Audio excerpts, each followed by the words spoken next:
Okay, I think we're back. Hopefully you can hear me and all is well in the world today. So we got kicked off. We're just going to pick up right where we were. And so this is part two. Remember, this is the Bliss Life podcast. It's on iTunes. And so you can get the whole thing. It will be put together into one piece over there in about a day. And you can subscribe over there too, because then they'll notify you, I think, whenever we put a new show up. And of course, these two pieces will be here in the Facebook stream. But just in case you want to get it all together. So we're just going to pick up where we were and move on. So we were talking about how 2019 is truly filled with abundant energies, and I could feel that last year. So I want you to be ready to point it towards what you want and do not fear creating a lot of what you do not want. Focus on what you do want, okay? So the idea of being in fear and worry is an addiction, and it's a pattern, and you've got to break it with something else, because otherwise you're going to keep creating that, okay? So what do you want? What do you want? What do you want? All right, so guess what? Cool thing happened this week, right? Chinese New Year, the year of the pig, and it symbolizes abundance and luck.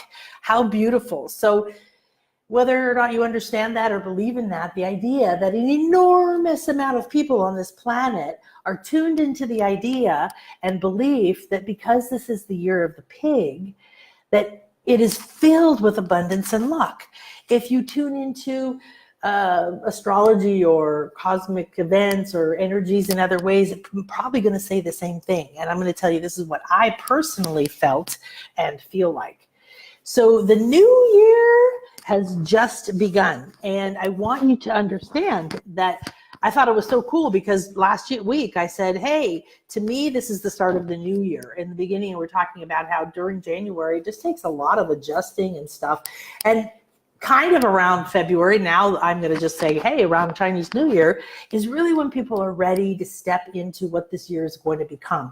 So how fantastic this year is going to be abundant and full of luck. What's luck? Well, I think it's preparation, right? Working on yourself every single day, breaking those routines, thinking new, dealing with your fears, unlocking unsupportive relationships and habits, and so on and so forth, because this is the way to do it. Why fight uphill, right? Why not ride the wave of abundance uphill? So I want to make sure you don't go create a lot of what you don't want, right? So there's still time to align with the abundance and prosperity in the areas you want, and to minimize creating a lot of crap you do not want any more of in your life and your income or your mind or your feelings, right? So one thing you can do is, through today, I have 4 more spots to do what I call a New Year reading. They're only like $150. That's 50% off. They're going to disappear after today. They won't come out again, and maybe come next year. But I was inspired to offer them because people had abundance readings during before the holidays, and they were so profound. People asked, could you do them every month?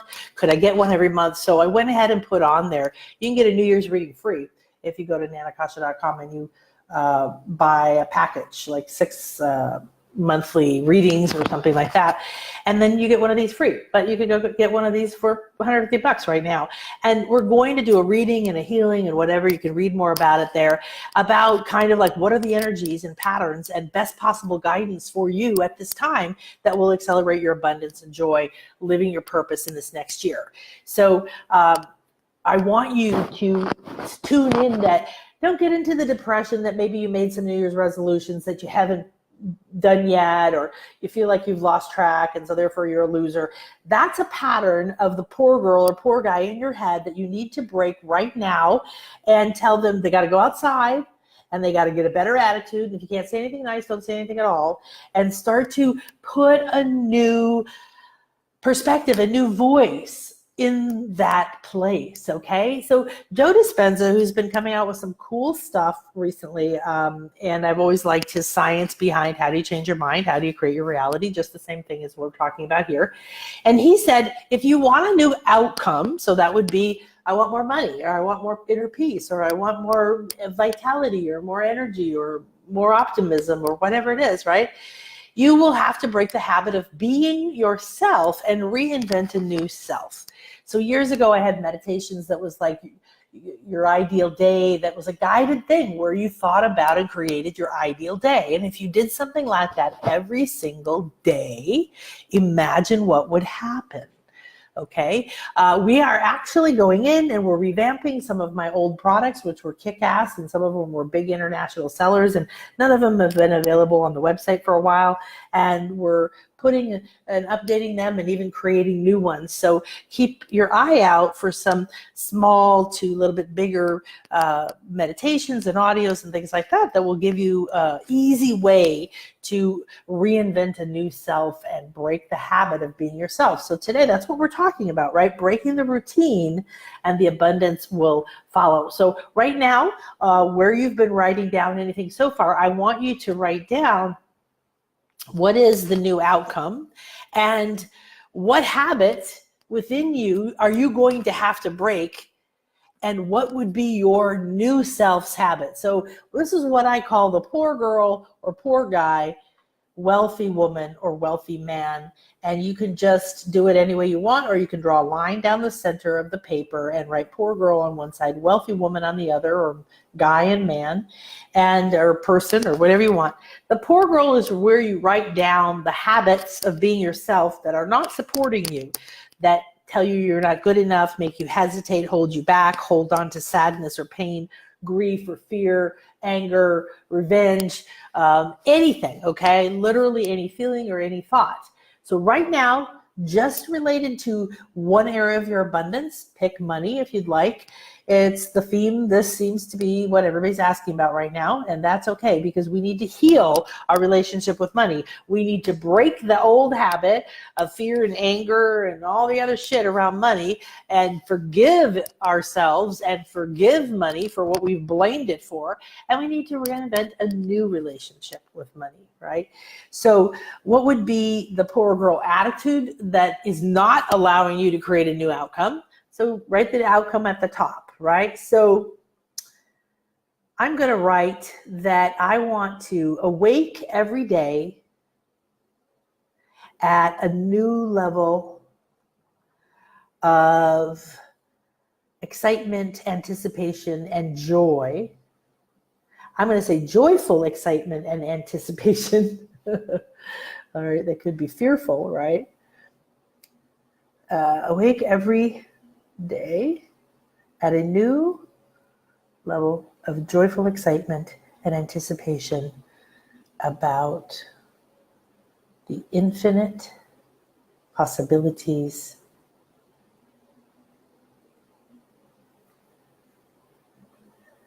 available today. Okay, so that is not a very well-defined goal. If you say I want $1,000 by next week, or I'd like to manifest $10,000 this week, obviously, or this month, that'll be much more specific. But for me right now, if I think I want to break an old routine and I want to be in more of the abundance flow, then I'm aware that I'm very good at mastering my mind and my emotions and my energy, and I teach energy work, and I see and I sense it, and I've been working on myself for a shit ton of time, and I continue to, and I always will, and I understand that it's a growth pattern. So I've removed most of my guilt and most of my shame and most of my patterns of fear, but I carry a lot of sadness and sorrow and a lot of energies that are literally affect your health the same way that you do, right? So if you want a new outcome, you will have to break the habit of being yourself. And for me, I know that if I can let go of the last attachments or the next layer of attachments energetically at any level, mental, emotional, maybe in my cells or whatever, of holding back from fully believing, waking up like, yeah, today is going to be unbelievable. Oh my gosh.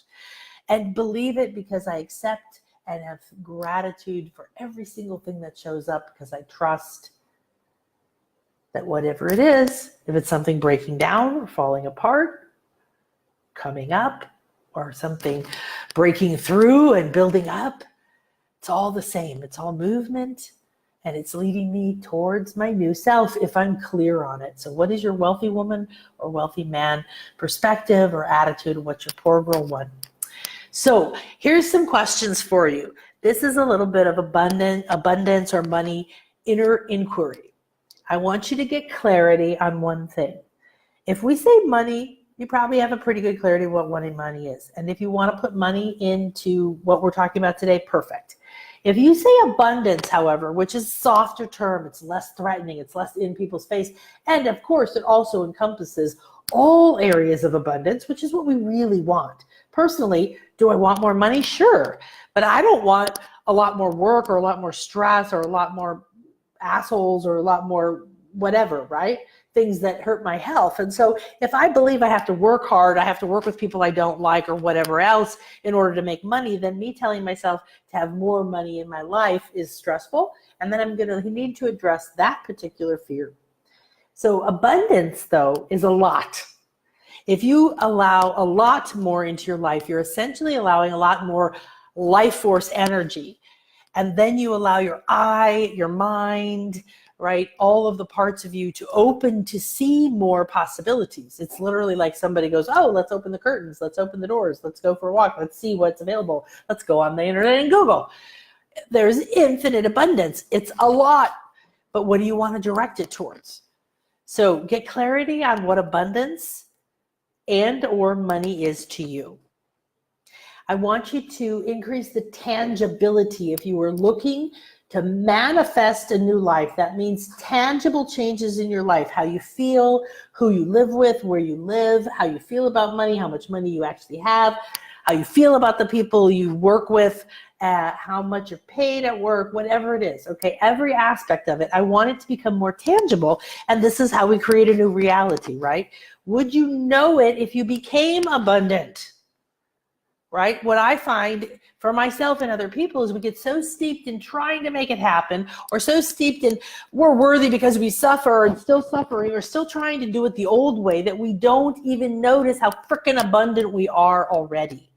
And if we stopped and took time to be present in the moment, we would see that what we've created, even if it's just one thing, is the doorway to more. So stop pushing and stop working and stop trying and stop stressing out, because stress is killing you. It is killing the planet. How can you make it more tangible? What would it look like? How would it feel for you to feel like you have the a lot energy on tap? And you could turn it towards whatever you want and say, okay, I want a lot of that. Turn on the hose. Or how would it feel if you felt in flow with money? Tangible. Create that. Write this down so you could add to it after our call here.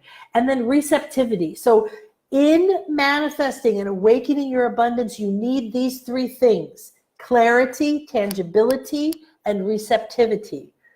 Are you truly prepared to be abundant in any form? Or do you have deep beliefs that say it's not safe to be abundant, it's not safe to be seen, it's not safe to have more than other people, it's rude, it's greedy, it's bad, it'll be taken from you, I'll be a target, whatever, okay? These might be conscious or unconscious, okay? I'm just telling you, I've seen it all inside of people's psyches, inside of people, that these are the beliefs and the patterns that hold us back. So I'm going to leave you for a moment right now to just write these down, begin to get a sense of them, and then we'll move forward.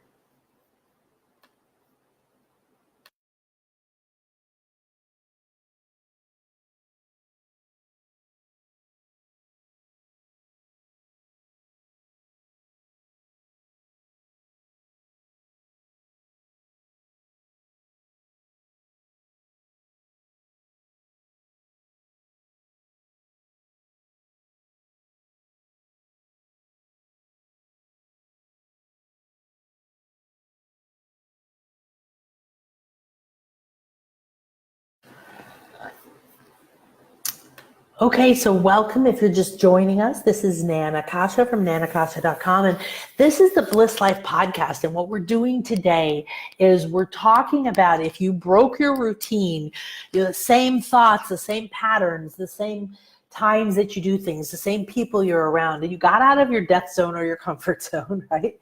And would the abundance finally follow? Would you stop having to struggle to figure out abundance if you just friggin' stopped being the same way, thinking the same way, doing the same things? So we think, Einstein said, that you can't solve a problem from the same level of a consciousness or awareness that you created it from. That means you get out of your perspective, you get out of your comfort zone, you get out of where you've been thinking. Maybe you learn, you talk to somebody wise, or you think differently, or you raise your frequency or your vibration or your state up to peace or clarity or acceptance from frustration or regret or anger or just plain willingness, but lack of clarity up, then you can begin to tune in. So excuse me. Oh, I don't know if I missed. Okay. So I just asked you, what is abundance or money to you? What does it mean to you?